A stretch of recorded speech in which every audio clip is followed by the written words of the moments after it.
What's up, man? Mr. Knowles! What's up, Carlo? How's it going? What's up, bro? I am in the castle.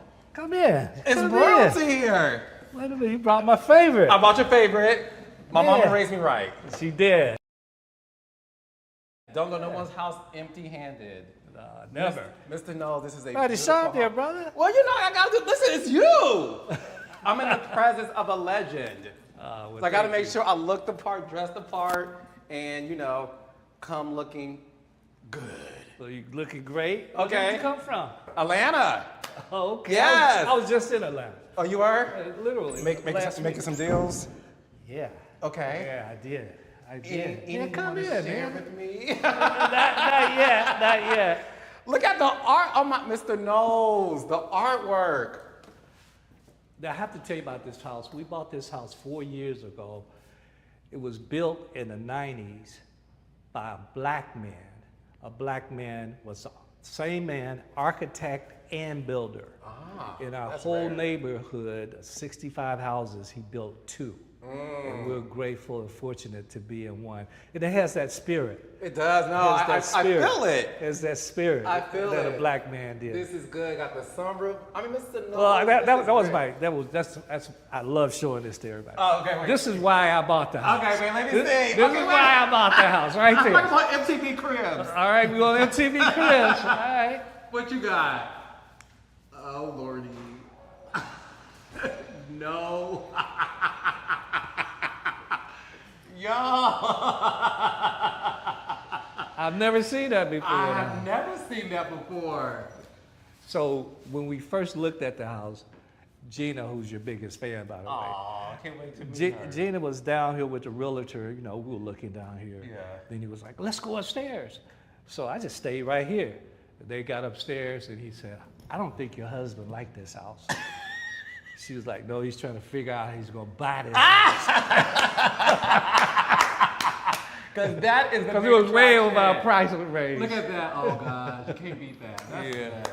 Come in, man. Well, thanks. Listen, thank you so much for inviting me in your home. You have no idea. Your home is beautiful. Thank you. You and Miss Gina did a splendid job.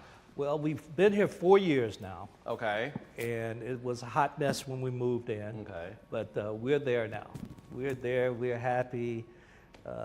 Gina trusts me to design this. The person that built this house was a black man. I love that. You know, I love that. so we're at home. Yeah. Yeah. Well, listen, I give all the props to your wife, Gina, because she's the reason why I'm sitting here. She is. She is. Because up until today, you have no idea who I was. And when my team reached out to you to request the interview, I was told by my producer, you said, but first of all, who is this Carlos King you talk about? And then when you told your wife, she said, oh, I love him and you need to do it. Absolutely. Because I was like, Carlo, who is that? And she was like, you have to know who that is. So I was like, okay. Because I trust her. Yeah. I trust her. Yeah. Well, no, this is going to be good. So listen, I want to start by saying this, and I mean this with every fiber in my being, with every sentiment in my soul, okay? This interview means the world to me because unbeknownst to you, I have followed your career since I was 15 years old. What? 15. I'm 45. I'm 45 years old. Okay? You are someone that I have looked up to for 30 years and counting. And the reason why I wanted you to know that is because you have no idea the impact that you have made on my life, being a black man in an industry that at 15 years old, I knew I wanted to be a part of. I do reality television and podcasting and digital, but I didn't know at 15 I was going to do that. But for me, Mr. Knowles, I saw a black man who took charge of a white male dominated industry. And you did it unapologetically. You did it with such a masterful strategy. And I don't think you get the props you deserve. So I want you to know this, okay? I'm here to give you your flowers. I'm here to give you your respect. And I also want to be able to use my platform to educate my peers and the younger generation on the establishment that you have created and curated for people like me to be able to take your blueprint. And it doesn't mean you have to be in the music industry. It's for every person in the world who came from a community where they were invisible and dominated. And this interview, this conversation rather, is an opportunity for me to let the world know how much you not only mean to me, but what you mean to our industry. Well, first of all, thank you. Those are very, very surprising. You never know who's watching, who's looking, what influence you have. So to hear you say that, I say with gratitude, thank you. No, thank you. So listen, I want to get into your background because take us back a little bit, Mr. Knowles, when it comes to the fact that you were born at a time of the pre-civil rights movement in Alabama, and I just kind of want to know like your story in terms of what that was like for you and how you were able to become who you are today. So I was born in 1952, so that do the math. Little small town, Gaston, Alabama. I understand you know Huntsville. I understand you know Huntsville. Thank you, Oprah. Yes. but born in Gaston, and my mother lived in a smaller town, grew up in Marion, Alabama, and went to high school actually with Coretta King and Andrew Young's wife. So imagine these three ladies going to high school together in Marion, Alabama. Just like Coretta, my mother took up the torch of desegregation. And when she moved to Gaston and married my dad, I never went to a black school. Now imagine that. So 52 elementary, I would have been 6 years later in 58. Integrated elementary, integrated Litchfield Junior High, Gaston High, University of Tennessee at Chattanooga. And so growing up in Gaston was a lot of challenges. I've been spit on, I've been electric prodded, ran by the state troopers running after us after doing boycotts, all of that. That's how I grew up. I have a lot of trauma when I think about Gaston, Alabama, and had to go to therapy for years for that trauma. Wow. Did you have to go to therapy starting when as an adult, or did you have to go through that through your childhood? As an adult. As an adult. And the trauma that you experienced, did that show up a lot in your adulthood? I would say not a lot, but at some point I unraveled, had too much going on, and it showed up very, very strongly then. And did therapy teach you how to sort of deal with that? Like, what was that process like for you? Yeah, therapy did, because there's triggers. Right. There's things that trigger in trauma. And so I had to learn how to understand those triggers. I had to learn how to workaholism is a thing. Just like alcoholism, the isms. So, all of it is about escaping from society, right? Just escaping from the moment. We use work, drugs, alcohol, whatever it could be. And so I had to understand that. I had to understand the value of my worth and not let that little kid, Mathew, control sometimes my behavior. What's fascinating is you grew up with this horrific sort of experience just by being spat on and all the other stuff, but you were able to sort of, as a man, enter a career, working at Xerox, where you were, a top executive there. How did that experience in your childhood manifest to where you were still able to dominate an industry that at this point wasn't even in the music industry, but you were able to sort of be this executive at this company and do amazing sales during that time? I want to come back to that because I listened very well. You said a word horrific in my childhood.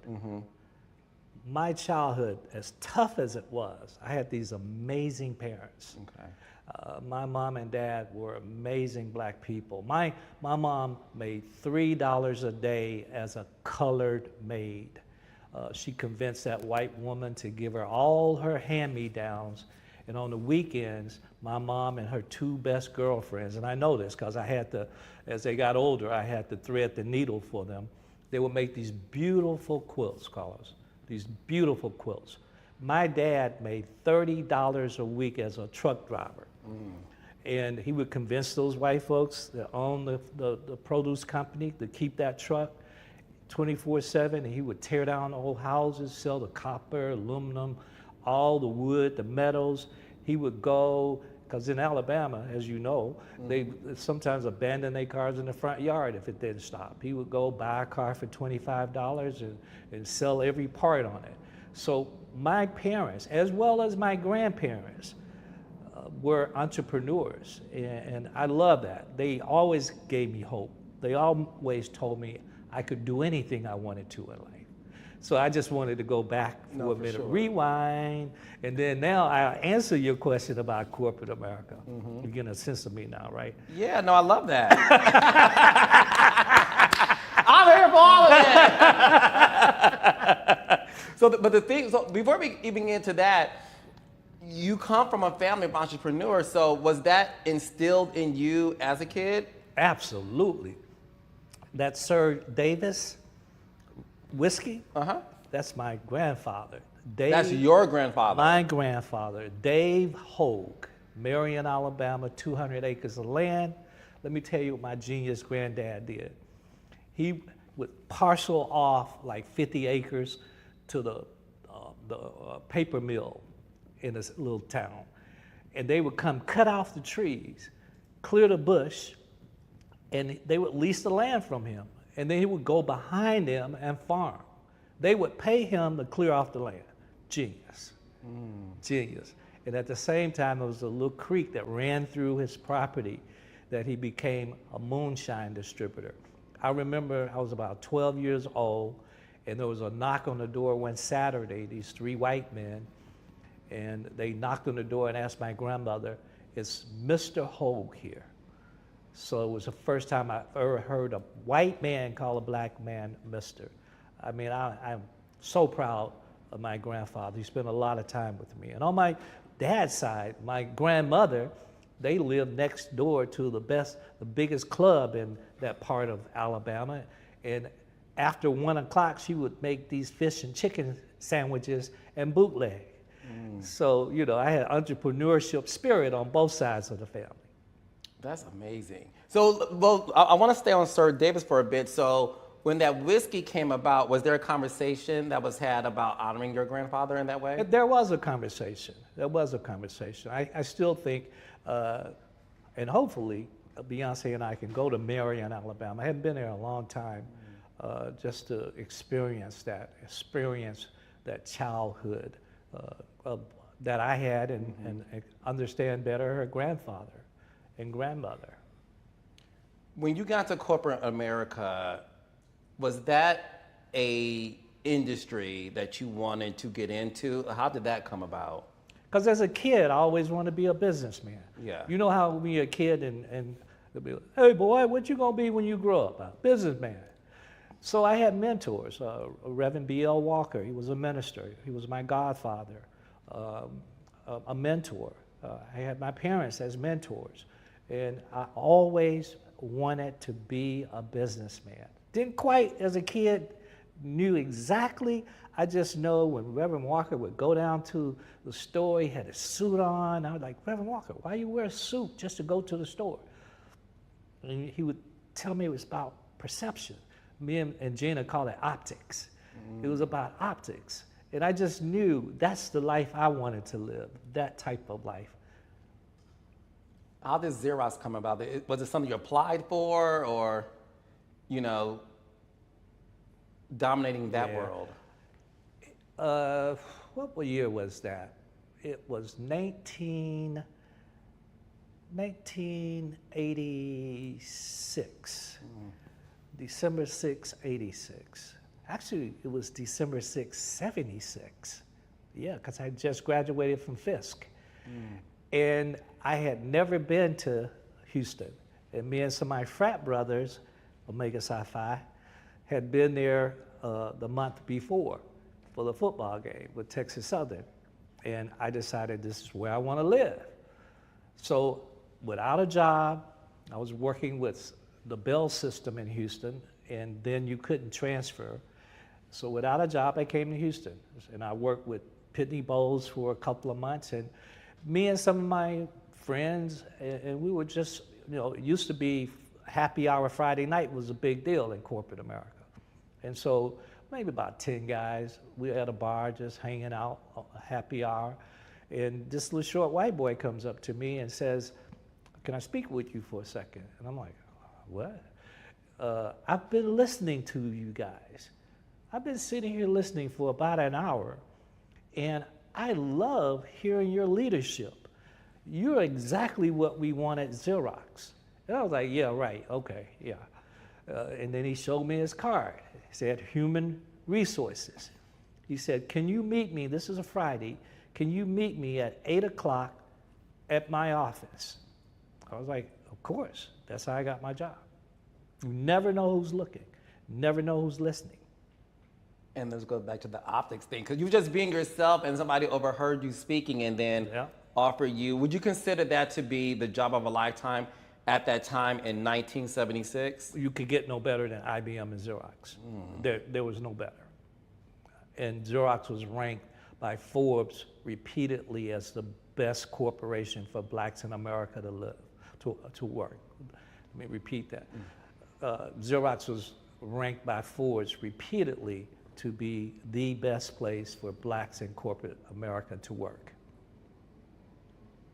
And what was your job exactly? Because it was doing sales, correct? Sales and marketing. That branch was the #1 branch in the country. So I had to be a trainee longer than usual. So I trained in another division, the engineering division, selling a microfiche reader printer.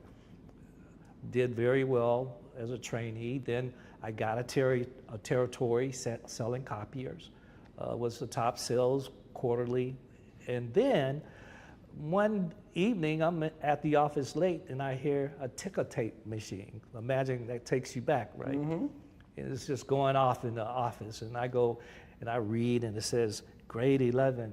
And I'm like, grade 11? Like I'm a grade 6. And I saw the salary, and then I looked at it. I couldn't pronounce the word. It was zero radiography, sales position. I went in the next day and I asked the branch manager, could I interview for the role? And he kind of laughed like, you just got here. This is like the top echelon of sales at Xerox. There's no way you're going to get this job, but I think it'd be a good exercise for you, Knowles. So, but what he didn't know is the public library was 2 blocks over, and I went to the library every day I could and study up on breast cancer, because that's what it was. Zero radiography in the 80s was the leading modality for breast cancer detection. So I did my thing that I always do, research. So when I interviewed, everybody had been there longer than me. I was the only black that interviewed, but they talked about, well, I've been here 15 years, and I went in talking about breast cancer. And that impressed the sales manager that I was the only one that took the time to understand the modality. That's how I got the job. And what was the yearly salary at that time for you? I think the salary was around 85, but forget that, it was the commission. Because you had to like go and sell this device. Yeah, I covered 4 states. I covered Alabama, Tennessee, Mississippi, 5, Louisiana, and a third of Texas. So she's making money. Yeah, we did good. You did good. We did good. We did good. So going back to that time, so here you are, you're a black man from Alabama. You are dominating in Texas at this time. And during this whole thing, you obviously meet a woman named Celestine Beyoncé. Can you talk to me about how y'all met and where you were at in your life at the time? I was still at Xerox Medical, and my roommate graduated from law school, and I threw him a party, and she came with another fraternity brother. I thought they were on a date, but it turned out as the evening went on, they weren't, and that's where I met her. And you approached her and just said, I am Mr. Knowles. I approached her like she was holding my vinyl with her finger, prints like this. And I was like, excuse me, like, please hold my vinyl like this. Like I really had a strong vinyl collection. Like I don't want no damn fingerprints all on my vinyl. Like that's how it started. Yep. Mr. Knowles. You asked the question. Oh, and I love the answer. So she's holding your vinyl wrong, and your way of breaking the ice is correcting the way it's being held. I wasn't even trying to break the ice. You gotta make sure your vinyl record. I wasn't trying to break ice. I just wanted my vinyl. I mean, I was really into my vinyl collection. So what was her response to that? Kind of looked at me crazy, like, what? Yeah, that's how it started. So what was it like in that early days of dating? Like, did you know at that time when you first met Miss Tina that this is my wife?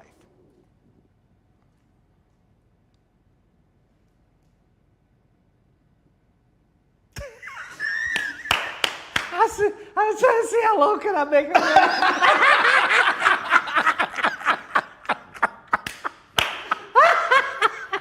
You should have seen the look in his face. Everybody held their damn breath on the set. I'm happy people get to know your comedic side. Because, you know, people think you're so serious. Oh, boy, that's my wife. But I You love, joke all the time. I love the fact that you actually are a jokester. You're a jokester. I am a jokester. I love it. Nobody knows that. They know now. If they didn't know before Mr. Knowles, they know now. Every night, me and Gina, we crack. I have her cracking up, man. Just cracking Yeah. up. But I'll tell you one thing that was really funny. I didn't see Tina, because I have to pause, because Gina. I never put that together. So I have to I see what you're just saying. Yeah. make sure I say Tina. Yes. And not Gina. Correct. You're asking me about Tina. Yes. All right. Okay. We got that right. Okay. So I didn't see her really for almost 7 or 8 months. I covered downtown selling copiers then. I was. And she worked downtown, and there was Macy's where kind of the black folks at lunchtime would congregate, and there was a little coffee shop. There was a couple of places. I saw her at the coffee shop, and I just kind of looked in and kept walking. I saw her at Macy's. I walked the opposite way, because I'm like, okay, she stood me up, right? Because I had asked to take her to lunch the following week when I had met her with the vinyl. Mm-hmm. And I had written her name on the shoebox, B-OZ-say,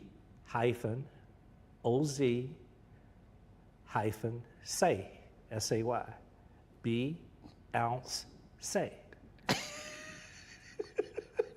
Say that fast. Beyonce. Yeah. Yeah. So she told me she worked at MasterCard. And I got all dressed up. Next Monday, lunchtime, at the receptionist asking for this lady, last name Beyonce. And there's no one that works there. So I used my business card to then say that I'm a service representative. And while I'm here, I like to check your copiers. And so she let me go back to where the copiers were. And then I asked, well, is that Tina Beyonce? Is that Tina Beyonce? They're like, no. And so I walked away disappointed. Almost 4 months passed, and we're downtown, 2 or 3 o'clock in the afternoon. She's on one side of the street, and I'm on the other side, and we're looking at each other. We have to cross paths. And then in the middle, I was like, oh, yeah, that was that person who stood me up. She was like, get out of the street, let me tell you. I was waiting on you. I said, no, you weren't waiting on me. I was at MasterCard. She said, fool, I told you Visa.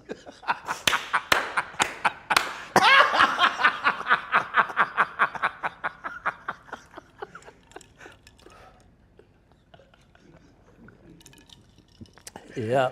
The fact that we get to talk about this, I just love it so much. Okay. Yeah. So you got the wrong merchant. Yeah, I got the wrong one. Okay. I got excited. Okay. So then the coffee shop thing happened. So you guys were able to communicate, hang out. Obviously, you guys get married. When you look back on your life at the time, Mr. Knowles, was marriage something that you just thought like, I'm successful, I have a great job, I met this great woman, is this the next step for me in my life?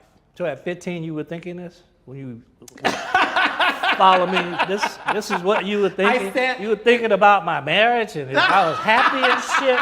Like, come on, man. Come on, man. Mr. Knowles, I said 15 today and counting in my defense. 15, he's like, yeah. Because you know, there's levels to this. There's levels to this. And like I said to you earlier, this is your life, Mr. Knowles. Well, I appreciate you for having this conversation with me. Good. I really do, really do. Thank you. So what was the question? I forgot. That was okay. So when you got married, did you think at the time like that was just the right thing to do, just based on like what we're taught during that era in our lives that, okay, graduating So you know from what my college? brain just did? When you said, when you got married, I just immediately went to Gina. So you want to stay on this conversation? No. We can move on from No. We can move on from it for sure. I think that would probably be a good thing. Yeah. No, Colin. we'll move on from that. Okay. So the thing for me though that I really wanted to get into is you have this successful life for yourself, this successful career for yourself. What made you though feel like, I see my child be this person at the talent show who's doing great, but I have this great job that is taking care of me and my family. What was it in your mind that said to yourself, maybe this is the risk that I should take? Because that to me, in my opinion, Mr. Knowles, doesn't get talked about enough. Because I know what it's like to leave one career and tap into another and have success in it, but it's scary. And it takes a lot of prayer, a lot of faith, a lot of belief. What was it at that time that you felt the need to have that leap of faith? Well, I think, often, and you'll probably be the first to get the interview right. Most articles say I left Xerox and went on with Beyoncé career. I left Xerox in 1988. The then president of Xerox Medical Systems went to another diagnostic imaging company, Philips, was Picker International, which became Philips. And I became the first black in America to sell MRI and CT scanners in 1988. And that's really important that we get that right. That's a big damn deal. That you're selling a $4 million piece of equipment that it takes another $2 million to install in 1988. And you've got to explain technology because it's first generation. Stayed there 5-6 years, and then I went to Johnson & Johnson in one of their divisions called Codman as a neurosurgical specialist. I don't want that to get erased because that was those 8 years was before Beyonce. So when I started working with Beyonce, I had 20 years of corporate America experience in sales and marketing. being the #1 sales rep in the world. So I had this, I want people to know what I brought to the music industry. And so here's this 6, 7-year-old that's passionate about music. She's quiet. She always listening to music because music wasn't around our house all the time. And she finally is in elementary school and decides she wants to compete in a music contest.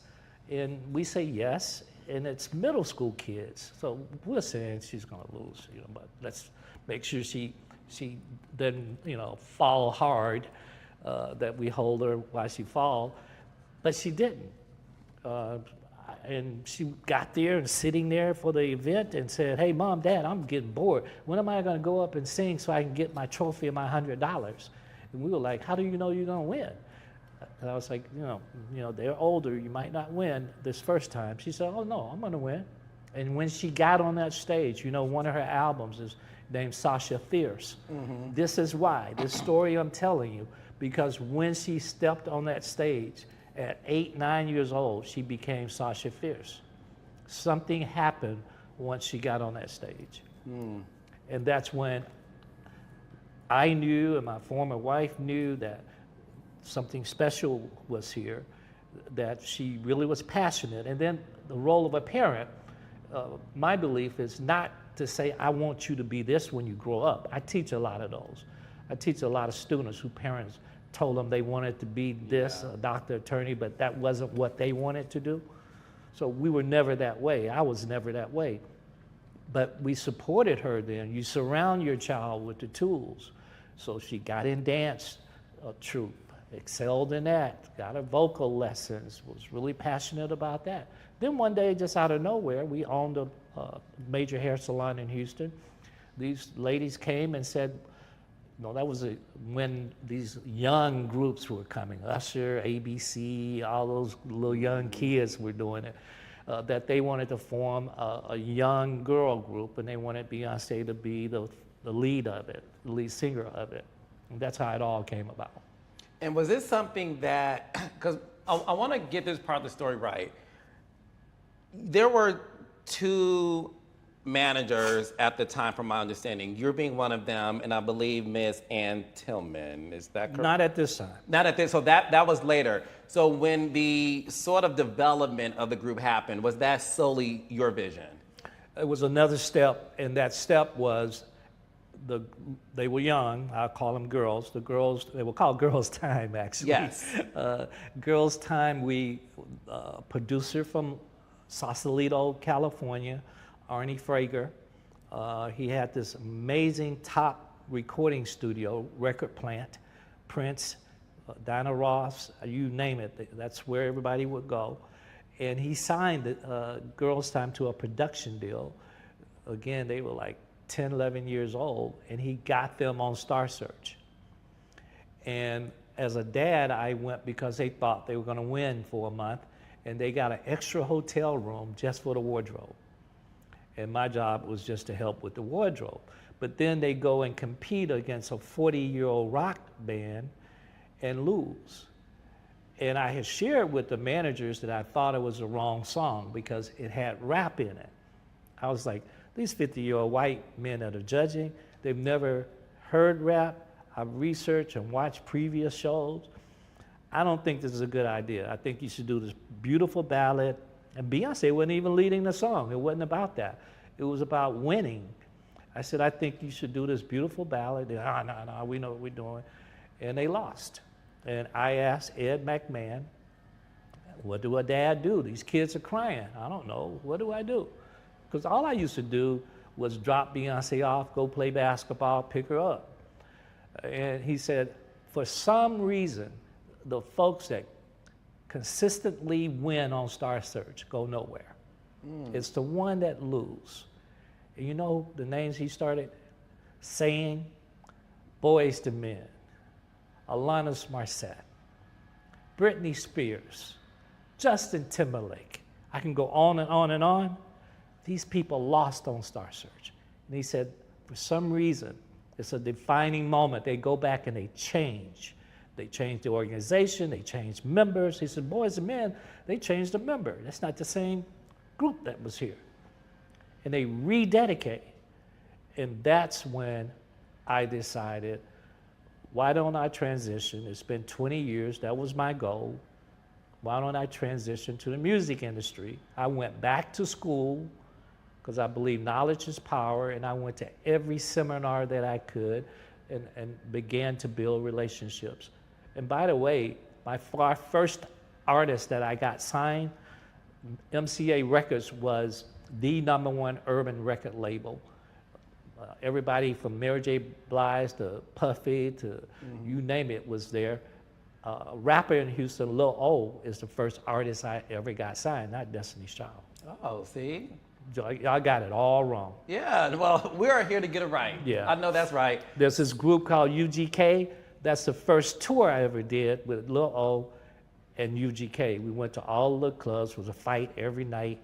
I had my UGK's Pimp C's mother, Ma West, was the manager for UGK, and I had the briefcase that had a bag of weed, a bottle of Crown Royal, and a 45, and the money.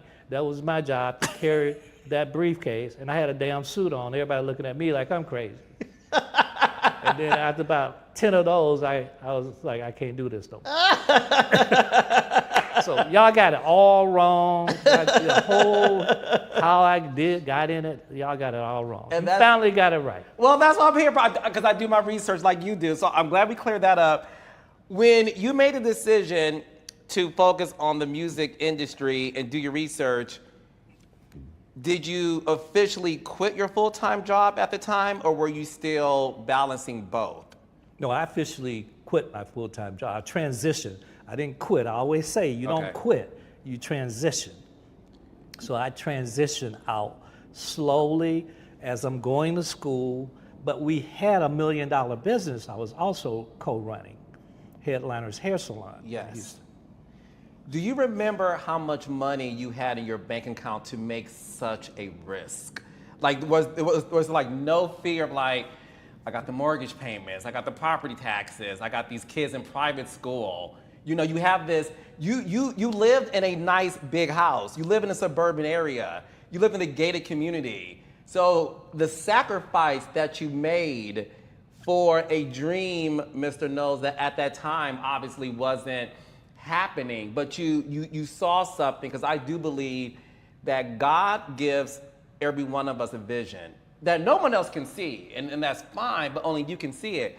But was there a moment where you looked at your account and say, all right, brother, you got maybe 2 years to get this right, or are we gonna have to like make some other plans?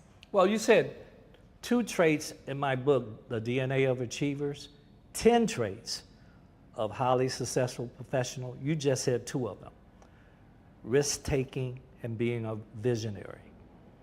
And I hope I was both of those traits. I had a vision for the girls, and I was willing to take a risk to the point that almost lost our house. Came very, very close of getting foreclosed because I was constantly spending money. I was sending packages out, going to all these meetings around the country, putting the girls in the studio. You know, I had to finance all of that. You know, so, you know, that was a risk I was willing to take. But also, it wasn't just the girls. I had another artist, again, who I had then gotten signed to a record label. So it was not, I never left corporate America, be clear, just to do Beyoncé.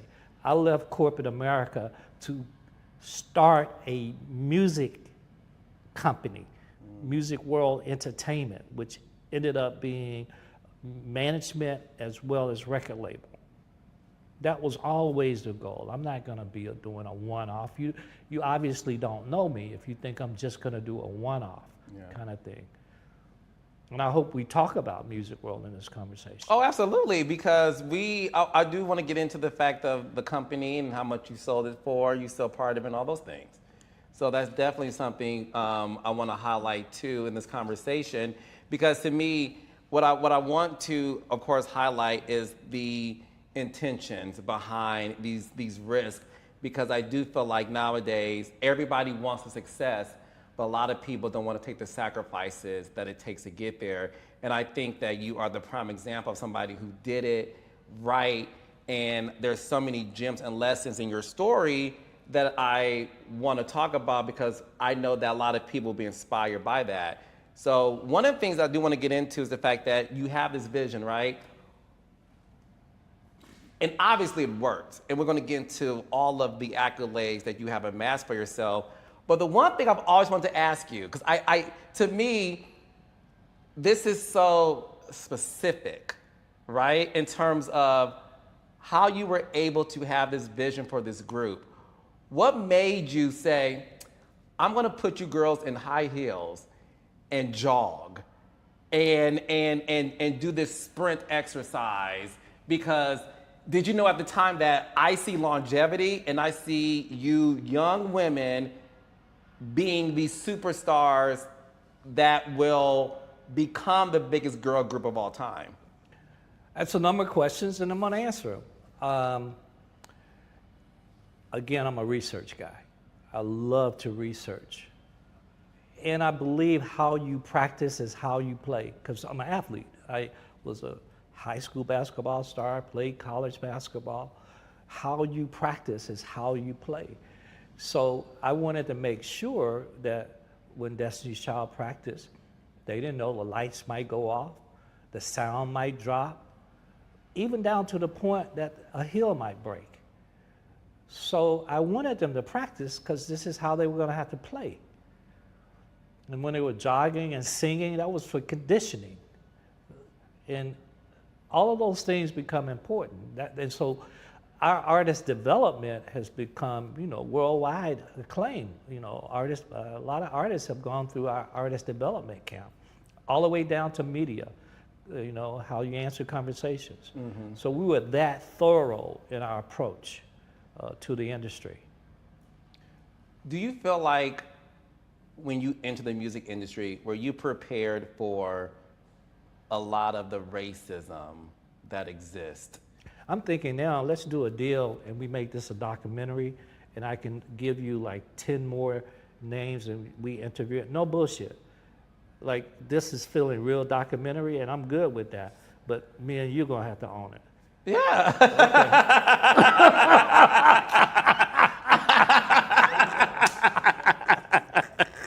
I would love to do a documentary on you. We're doing it now. Yeah, no, yeah. This is the precursor to it. All right. Yes, yeah. What was the question? I forgot. I got excited. No. When you enter the music industry, because again, I don't want to make this about me, but I need you to know that I was not prepared for the racism that me in television had to experience, Mr. Knowles, until I got into it. Right. And then I felt all these microaggressions. And what I want to talk about with you is the fact that, listen, I want to fast forward to the highlight reel, if I may, because we're going to do a documentary. So I want to fast forward to the highlight reel, if I may, Mr. Knowles. It bothers me that you don't get the props that you deserve, like your white counterparts do. It bothers me that you never graced the cover of Variety magazine. The Hollywood Reporter, Rolling Stone. And no disrespect to these people, but we've seen Clive Davis, Scooter Braun.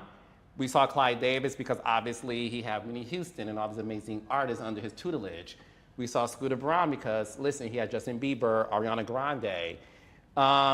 We see Kris Jenner and what she did with the Kardashians. What has always bothered me is the fact that you literally have done the work to create the biggest selling girl group of all time, the last girl group to have a #1 hit on Billboard Hot 100 with the song Bootylicious. Your daughter Beyoncé was just awarded the greatest pop star of the 21st century. With all of that success, I feel like you do not get, excuse me, you do not get the props you deserve. And it bothers me. Yeah, I agree with you totally. And you know, I say this with a lot of gratitude. It's not only what you just said. I mean, most people don't realize, if you look at Billboard, they have every decade they put out a special edition. So if you look at the Billboard in 2010 for the Artist of the Decade, 2000 to 2009, Beyoncé in 2009 of the decade was the #1 female artist. See, people think this success of Beyonce just happened. So I want to clear this up. Okay. Beyonce was the #1 artist of the decade in 2009. At the same time, Destiny's Child was the #1 female group of the decade.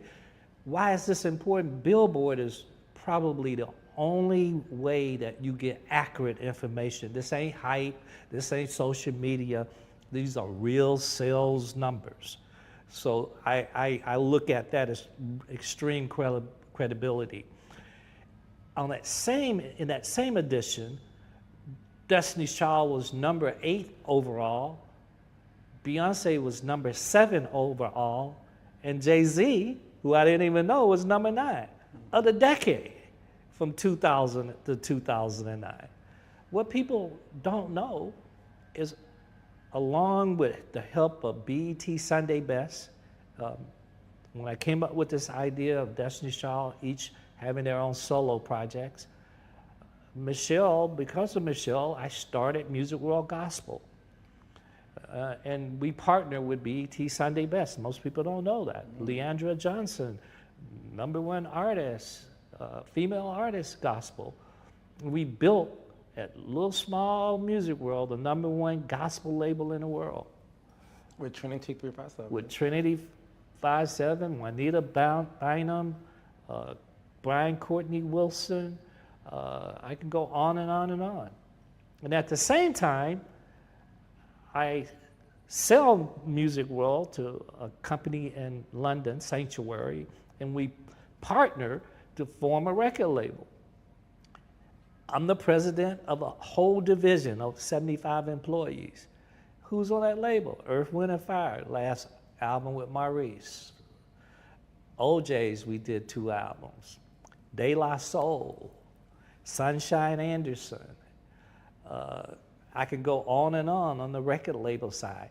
Then I bought 5 young men in their late 20s, early 30s, and made each one of them millionaires.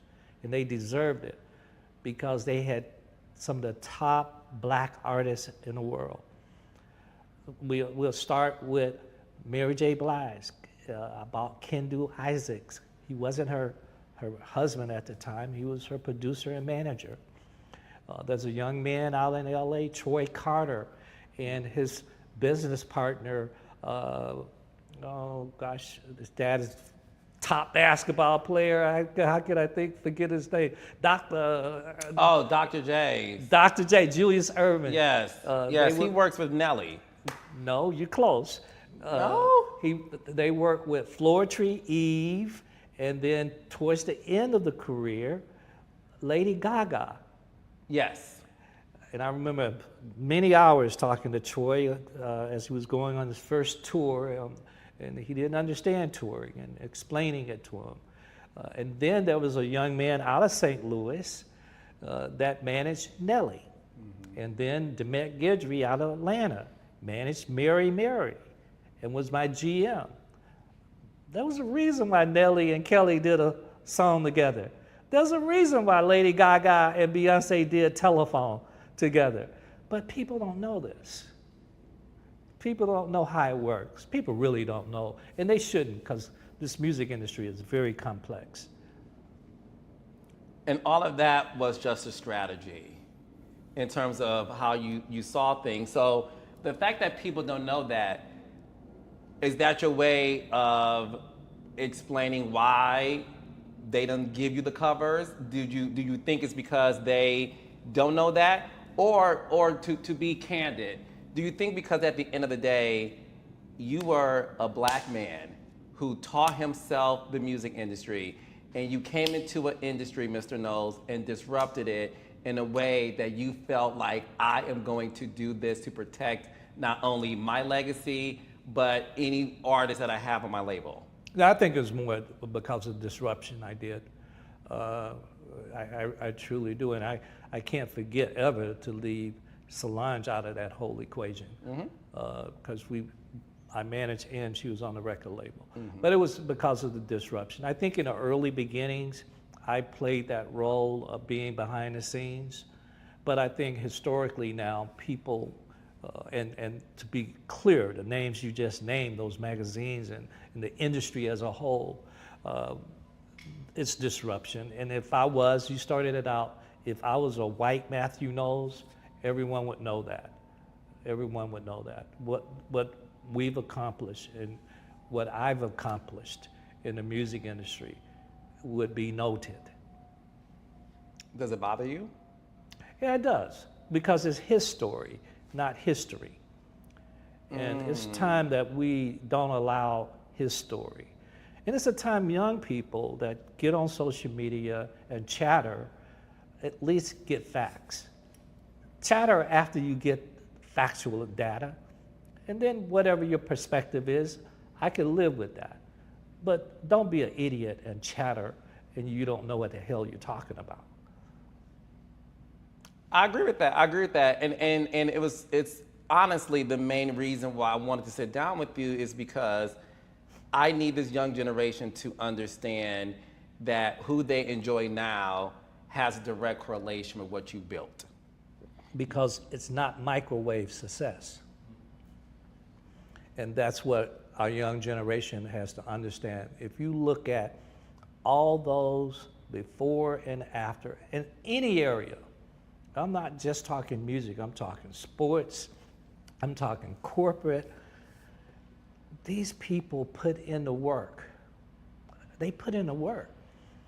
And Outliers is one of my favorite books by Gladwell, Brother Gladwell, up in Canada, brother. And he talks about, and he researched for years, to be great requires doing it 10,000 hours. And when you look at Serena and Michael Jordan and Beyoncé, and a lot of other people, they put in 10,000 hours, even in interviewing. That's why I'm grateful to do well as a motivational public speaker, because I've done it 10,000 hours. That's why I can sit in this interview and have fun and be comfortable, because I've done it 10,000 hours. I put in the work. And so that's what I hope young people get out of this interview, whatever their passion is. Passion and work ethics go together. You just can't have a passion. You can't have this $1 million idea, but then you put in minimum wage type of work. That don't go together. $1 million idea, but minimum wage equivalent work. You have to work to become great at something. Do you miss it? Do you miss the music industry? I miss the corporate. I actually miss corporate America. And I've thought many, many times, if I had to do it again and it was done a different way and I knew that Beyonce and Solange were good, I would have never got into the music industry, because I was earmarked and being tracked. I would have become a president of a Fortune 500 company. I'm sure of that. And I made a lot of money in music, but I would have made a lot more in corporate America. You think so? Well, just do the math. I mean, when you are at that level, you're making, 10, 15 million a year, and then when you retire, it's a whole different thing. Absolutely, no question. I'm surprised by that. And I'm gonna tell you why I'm surprised by it. Because, and I do mean this, and I hope you feel the sincerity. If it wasn't for you, we wouldn't have Beyonce, Solange, Destiny's Child. That's my opinion. I do get believe that. this. I do believe this. I get that. There's tons of people who say Kim Kardashian and the Kardashians would be nothing without Kris Jenner, and I understand what that means based on this mama bear having to orchestrate people she know. I think you were the only one, and I want this generation to know that despite what they may feel or whatever, and again, I'm making trouble for saying this, and my apologies in advance. I strongly believe we wouldn't be enjoying the music or even knowing who they are if it wasn't for you. And that's why, for me, a father's sacrifice to see his kids' dreams come true should never, ever be relegated to just like, oh, well, he was just there doing what a father does. And I don't believe in that. I look at you and Joe Jackson, and in my humble opinion, I think you and Joe Jackson are the most disrespected black men to ever exist in the music industry. And I strongly believe that because you two had to be a father and a manager, and what that presented itself to this industry, which is why I feel sad that Joe Jackson's legacy, in my opinion, and you don't have to agree with this, obviously, you know what you want to do, it hurts my soul that Joe Jackson's legacy to me is the fact that people see him as, oh, but you whipped your kids. You whipped your kids. Not really seeing the sacrifice this black man made 20 years, 30 years before your time. And when I look at you and I see you made the same sacrifices, and people just say, oh, whatever, you know, he did this, he did that, and it's like, do you not understand what that means? Do you not understand what it means to dominate an industry that isn't welcoming to someone who looks like you? You are a tall, handsome, dark-skinned black man. And you came in, and my favorite story is how you came into the record label and you switched the lights back and forth. Yeah, so keep the lights on. And you said, I keep the lights on. This, you know what I'm saying? Like, stop playing with me. Your approach may not have been the Virgin Mary. Right? Your approach to getting things done may not have been the most Pollyanna way of doing it. But let the record show it's because you also weren't welcomed into their world either. Well, two things come to mind. There's a part of me certainly agrees with the father part. I think, in all respect to Mr. Jackson, he came with a more musical background than I did. Mm-hmm. So his approach was coming from a musical standpoint. They were a band that's different than a group, just the whole ethos of it all. I brought, and go back to corporate, a lot of our success is my corporate macro approach. Mm-hmm. I'm so proud of this young man. There's a number of people that I've had the opportunity to, in some way, mentor. So the president of Sony Music Publishing, John Platt, I have so much respect for this young man who used to fly down from Denver and talk to me, and we would just talk, and I saw this I could see in some people that they are a star. You're a star. Thank you. I just met you. You're a star. Thank I didn't know what to expect. But John just told me last week, he said, I never will forget, you gave me this message on leadership, and you invited me to go Beyonce's first performance at MTV, and you were there and you were checking everything out, and they brought in the audience, and you got on the phone and you were like talking to a publicist. You were going off like, what is this? This ain't no damn BET. Why all these black people in the front row? I need some damn white people in the front row. This is damn Beyonce's first time on MTV. What the hell is going on? And he said, I looked at you and I was like, and then I said, okay, I fixed that. We got to go. He was like, you're not going to stay? I said, I can't build being here watching all the things Beyonce are doing. I got to go make shit happen. I was never that manager that had I was all macro. Mm-hmm. I wasn't micro. So my point is, my approach was corporate. Mm-hmm. My approach was, I knew the budget of Columbia Records marketing budget was, let's say, $1 million, I needed to go to L'Oreal and get Destiny Child, Kelly, Solange, Beyonce, they all did things with L'Oreal, get their music in a commercial or get them in a commercial, and as well as their music. L'Oreal has a $25 million marketing budget. So why would I accept $1 million when I could go out and bring in these strategic partners who had $25 million budget?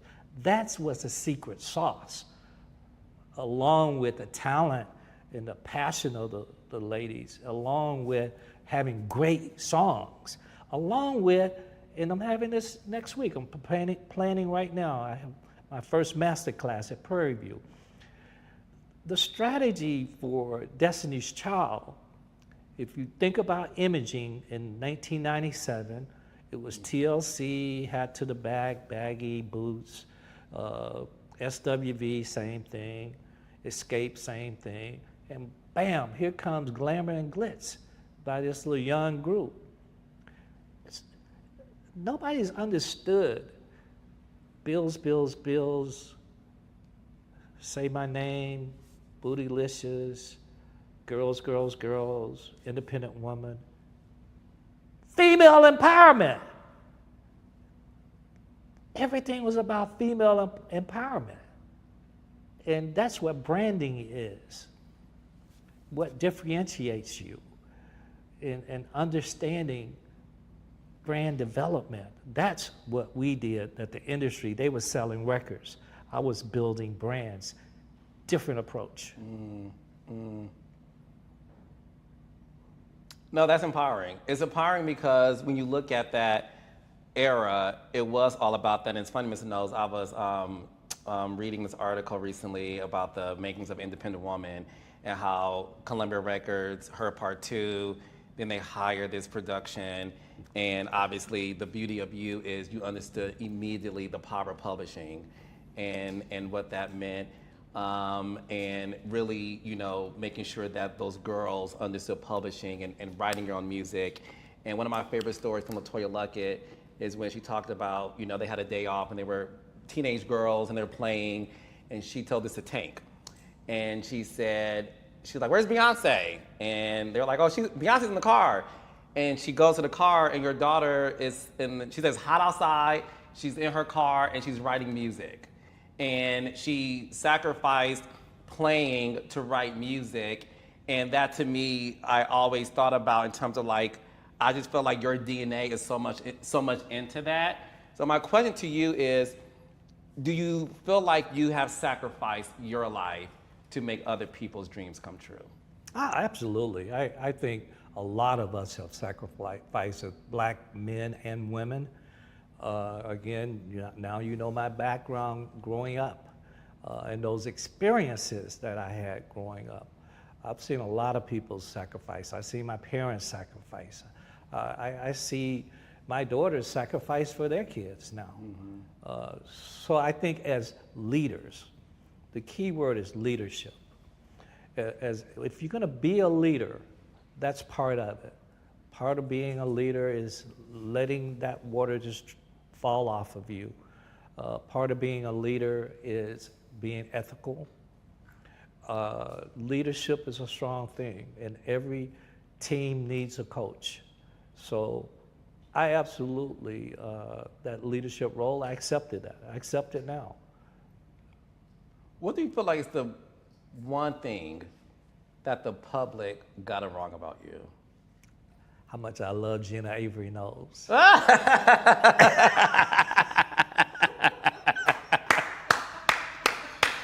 I'm serious. Like, I think the one thing people don't know is I'm a cancer survivor. And 6 years now. I went through cancer and COVID at the same time.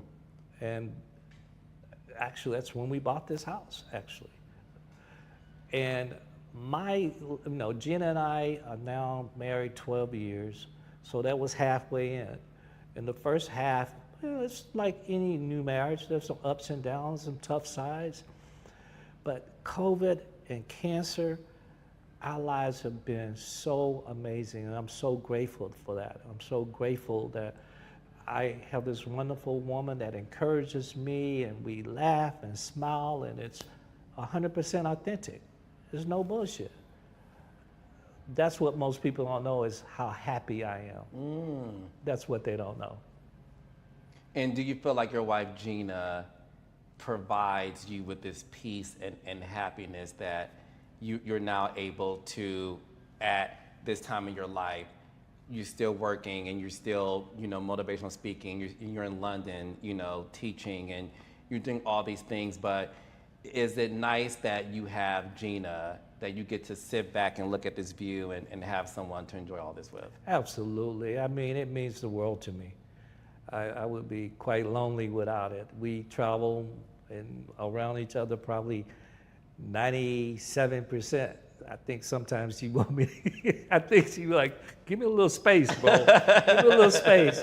But no, I'm extremely happy today. You are. And I hope that shows, because it's authentic and it's real. Yes, no, I mean, listen, it is authentic. And even, when you talk about your cancer diagnosis, a lot of people don't know this. You were diagnosed with breast cancer. Male breast cancer. Male breast cancer. And I don't think people even understand that that's a real thing. Like, did you know that prior to your diagnosis? I mean, obviously you sold, equipment that dealt with cancerous situations, but were you aware that male breast cancer was even a thing? Well, I sold specifically mammography equipment. Yeah. And so the answer is yes, we did training in the 80s. When we were the #1 modality, we did training on male breast cancer.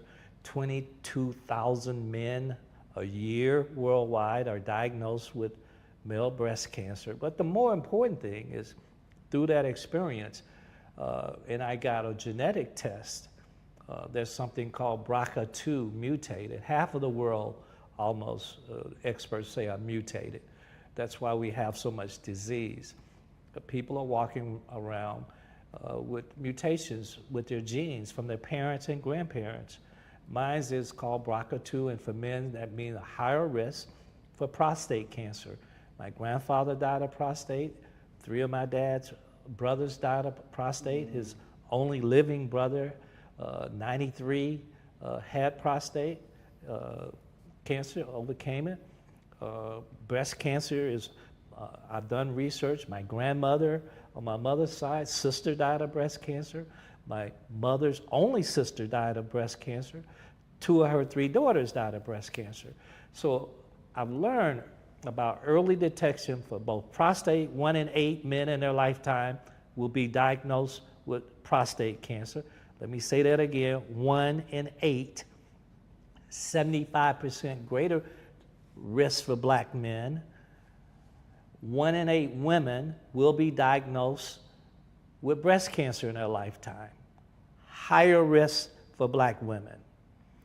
So it's important for me at this point in my life to share those things, and that gives me a lot of joy to be on the forefront messaging how important it is for early detection as well. And that brings peace and joy to me as well. Some days I just look out the window. Some days I just look out the window. That's where my creativity comes from. It's just being still. I've lost about 40 pounds over the last 5 or 6 years. I exercise, walk 2 miles, 3 or 4 times a day. I changed my diet and what I eat. All of that, along with spirituality, along with friendship, my best friend is my wife, all of that becomes important. Take care of yourself. I love that. Because we need you around. Because we need you to teach the world.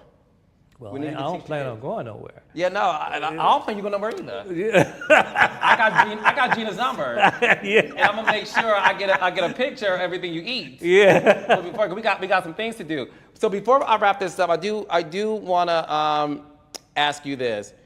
When you look back on your life, Mr. Knowles, and everything you have created, curated, managed, developed, I want to list some names, and I just want you to talk to me and to the world about your proudest moments of each of these people. Are we able to do that? When you look at your granddaughter, Blue Ivy, on stage, and she's 12 years old, and she is just doing amazing things, choreography and Lion King and amazing stuff. When you look at Blue Ivy, what comes to mind? Proudest moment, I was in London, the very first time she danced. I take that back. It was the second time she danced. I was in London, and I went backstage, and I was like, well, Beyoncé, where's Blue Ivy? And she says, oh, she's in there practicing. And I was like, oh, okay, she's practicing. Yeah, she's practicing. And I was like, she's gonna dance again? Because it was never meant to be this ongoing that she was gonna perform. It was a one-off. And she had a young girl friend that traveled, and her parents traveled. And Beyoncé said, yeah, her friend talked how bad she danced last night on social media. And so she been in there practicing. That was a proud moment for me. That she took, because in life, failure and mistakes are opportunities. Opportunity to grow and get better. Again, it goes back to Star Search and the people that lost, and the people that won, but the ones lost got better. And to hear about Blue Ivy, that someone said something negative that wasn't good. She didn't go and post some negativity on social media. She went and practiced. That was a proud moment. Hopefully you all understand that. She didn't go post negative stuff. She went and practiced because she needed to practice. And she understood that at a young age, that if I'm gonna get better, I have to put in the work. So that's the Blue Ivy proud moment. Your grandson, Jules. Jules, that's my boy. So, gosh, what would be my proud moment with Jules, man? I guess one time recently we were in New York and we had lunch, and it was a long lunch, and it was a proud moment to hear him. He calls me Papa G. He was like, Papa G, I'm so happy. I got my bank account. I got my credit cards. I'm saving all my receipts. I was like, okay. You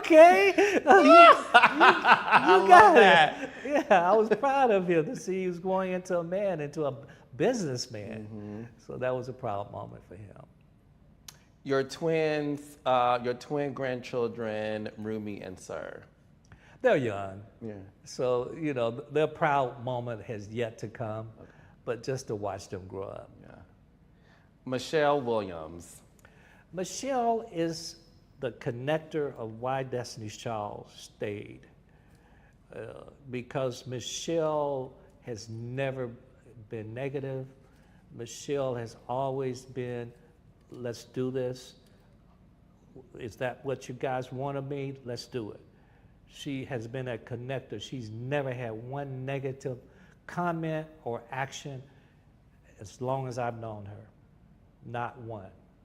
And by the way, Michelle's on Broadway strategically, going back to when I put her on Aida. Again, people don't know.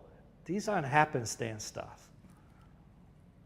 I mean, that was, each one of those ladies were earmarked by me of what the future could bring.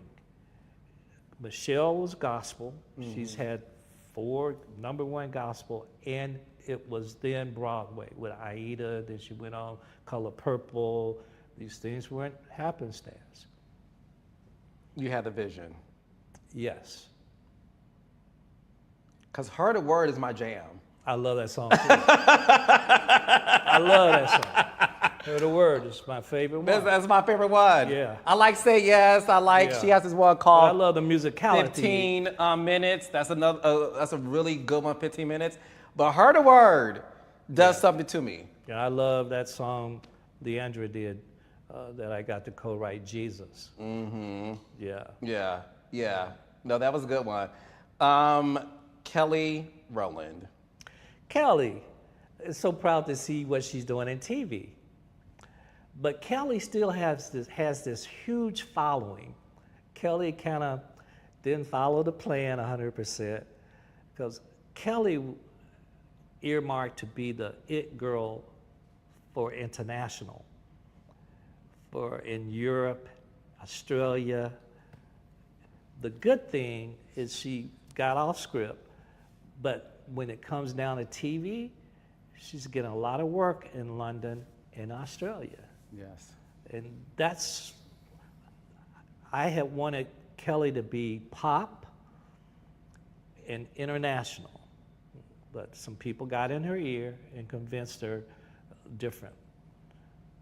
But thankfully, it's working to a benefit what she built. Because Kelly, platinum artist, repeatedly in Australia, multi-platinum, and the UK and other parts of Europe. Commander is Kelly's best song to me.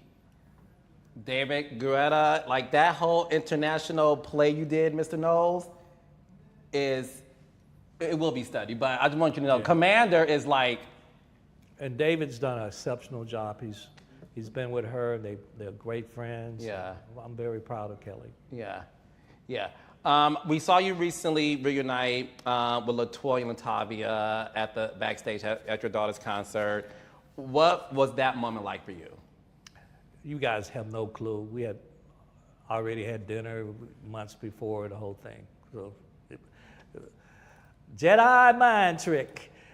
Well, you taught. Well, the thing is, because I study you.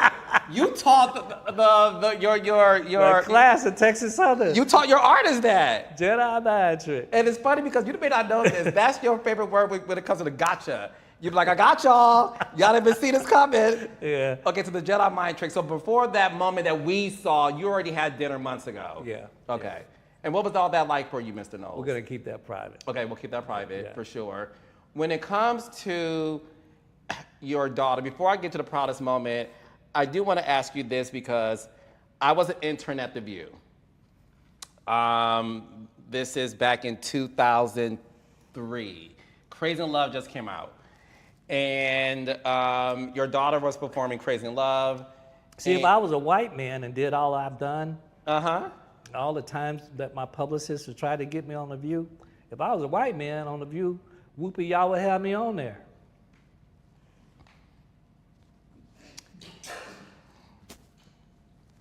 Well, that's why we're happy you on Reality with the King, with Carlos King, because this is going to change lives. Yeah. All of ours included. Because I want to tell this story. I remember you were in the green room, and obviously your daughter's rehearsing, and I remember, because this is back in the day, y'all was a CD, and you had the Dangerously in Love CD, and obviously you heard the song many, many, many, many times. But it was something about the fact that we were playing in the green room the song Daddy. And I am not your son, but you are the godfather of music to me, Mr. Knowles. When you heard that song, I, like, till this day, it does something to me when I hear it. The sort of adoration and love that was spoken about you. When you heard that song for the first time, were you surprised by it? Meaning, did you know she was even working on it, writing it? No, I did not know, and I probably made one of the biggest mistakes a father can make when I heard it the first time. I was in work mode, and when I heard it, I gave feedback in work mode, which was a huge mistake, one that I've apologized to Beyoncé for. And since then, when I hear that song, I damn near cry. But when I heard it the first time, it was, I don't think it was, she didn't play it. I'm trying to remember who played it, but I was in work mode. And that was a mistake. But now when you hear it, you just, Yeah, it's extremely emotional. yeah. But I'm not gonna bullshit you, man. I'm what you see is what you get. You ask a question, I'm gonna tell you the real about it. What is your proudest moment when you look at your daughter Beyonce now? That she's just a good person. I've always said that.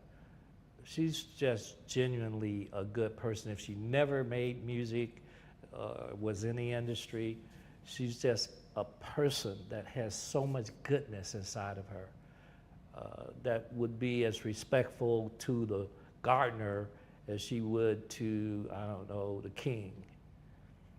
She's just that person. Let's talk about Solange.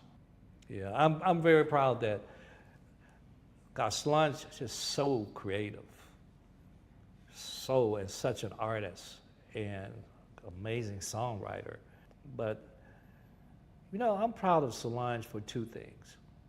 Solange, when she was a kid, used to wear like stripes, pants, and zigzag shirt, and I'll be like, what the hell you got on, Solange? And she was like, I'm doing me. Solange in junior high got the students to do a petition to fire the teacher because she turned in a research project that was talk about a poet and why you like them, and the poet was Nas. And the teacher said a rapper is not a poet. And Solange is not the one. I get a phone call, the principal of, we have a problem, Mr. Knowles, can you get down here? It's like 7:30 in the morning. He's sitting with the assistant principal and the teacher. Like, Solange is petitioned to get the teacher fired because she said she did the report right. And I was like, she's 100% right. He is a poet. See, that's Solange. And when I hear that song, Cranes in the Sky, remember I talked about this period of life I was going through things? Just those words, you can't dance it away, you can't shop it away, you can't drink it away, you can't sex it away. That was very meaningful for me in a period of my life. So that song has so much meaning for me. What would you like your legacy to be, like in the history books? I say this all the time. I don't want to write my legacy. I want you and you to write my legacy. In a way, I think that's when I hear others that say this is my legacy, that's their perspective, and I respect that. But for me, I just think there's a degree of arrogance in I want to write my legacy. I want others to write my legacy. And let that be about my body of work and my impact. Talk about my successes and failures. I'm good with that because life hasn't been perfect for me.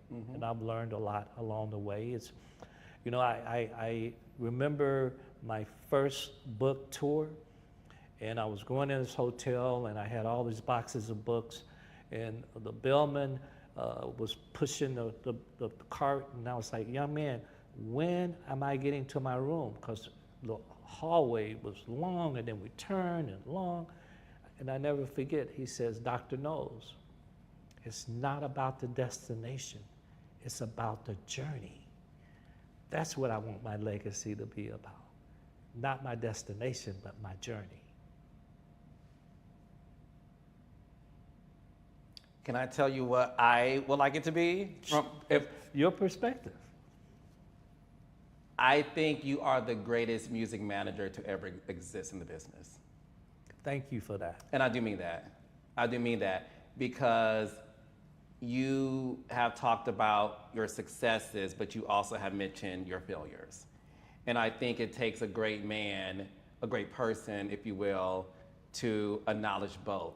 Because I do believe in order for you to be great at anything, they kind of go hand in hand. Because you oftentimes learn more from your failures than your success. So I would like that to be it. And the reason why I love this interview is because, I want this to go in the history books for people to watch, in classrooms. I want your grandkids to one day look at this and really get to know their grandfather in a much deeper way, to really just have something tangible to look at and say, like, this is who my grandfather is, or your great-great-great-grandchildren. When I look at the family crest, I would love for your picture to be as big as that artwork over there, so that when generations of the Knowles family, come around and it's 2050 and they look at this black man and they say, well, who's that? Well, that's your great-great-great-great-great-grandfather, Mathew Knowles, spelled with one T, okay? And his sacrifice that he made allowed all of us to spread the wealth. So I would like that to be a legacy. Well, thank you for that gift. And just the mere fact that I could impact someone, it impact you when you were 15 years old, it makes it all the trials and tribulations and hard work and gratitude, it makes it worthwhile for me. That really touched me about you, to know that at 15 years old. And it also tells me when we think people aren't watching, they're watching, good or bad. Yeah. My final question, Mr. Knowles. What happened to the Alicia Keys and Beyonce music video for what? and a love song? Where is it? Mr. Knowles. Which video? Mr. Don't tell on my trick me, Mr. Knowles. What are you talking about? The music video. What song? Say you love me, put it in a love song, put it in a love song. Put it in a love song on Alicia Keys' album. I want to say I shot it in Brazil. We saw a little glimpse of it. So I get a phone call, because I'm not a micromanager, and they're in the projects hood ghetto in Rio. And Sony hadn't paid the gangsters. And they had to be helicoptered out of there. A whole lot you don't know, young man.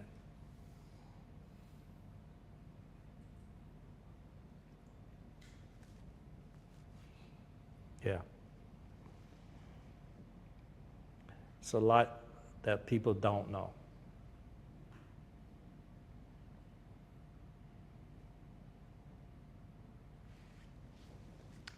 Thank you.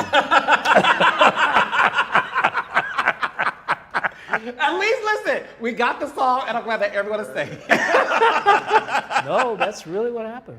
I didn't. Well, nobody. That's why nobody talked about it. Mathew Knowles, ladies and gentlemen. Thank you. Thank you. No, thank you. Thank you, seriously. I hope I made you proud. You made me very, very proud. Okay, I hope man. so. And I hope you know my sincerity. I mean every word I said. I do. I don't want this world to, and when I say this, I'm not being, of course, dramatic. I can have this world not know your impact. I think. And it took me to enter this business and to see the roadblocks that I've had to endure. It's all over. And I was like, Can so you when people say, that means, this is my language, that means he's something. And I'm like, oh, I get it. No, because he was like, you ain't gonna play with me. Right, Yeah. at all. You're not gonna play with me. Yeah. Or mine. And I have to do that. Yes. And make sure that they're protected, but I'll be the bad guy in this situation. Exactly. And they will always be seen as the angels, but I'm gonna be that. Yeah. It took me to enter this business for me to be like, Nah, I get it. I get it. I get it, because being nice don't work. No, not at all. And you've got to have in this business your own creative direction. I mean, there's been many things. When Beyonce turned in her first album, Crazy in Love, Baby Boy, Me, Myself, and I, Dangerously in Love, was another hit on there. Naughty Girl. Naughty Girl, and then that video. Which one? You said Baby Boy already. It was Crazy in Love, Baby Boy, Naughty Girl, Me, Myself, and I. Dangerously in Love. Danger Love, Freakum Dress. But in terms, No, not Freakum. that was B-Day. Yeah. No, it was. One more. It was one more. Kitty Cat was Slim Thug. No. That's B-Day. No, it was No. the one that you showed me that. Hip hop wasn't Hip Hop Star, No, was it? What was the one that you showed me that you said that he was going to show me the girl Deja Vu. dancing? Deja Vu. But that's B-Day. That's B-Day. Well, let's say those 5. Yeah. Well, when you turn those into Columbia Records, they rejected the album. We had to have a meeting with attorneys and all kind of stuff. They rejected the album. They said there was not one hit on the album. They were sort of right. It was 5.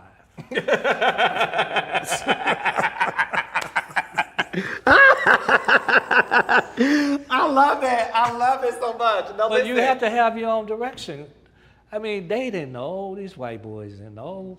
And then you have so many yes people, as you've learned in the entertainment industry. They sit in meetings and they look to see what the lead person, and they go, "Oh, that's great, that's great." And they say, "Nah, we don't like." Yeah. You know, nobody has their own opinion. You know, Yeah. it's like so. We always had our own strategy. I mirrored Columbia Records.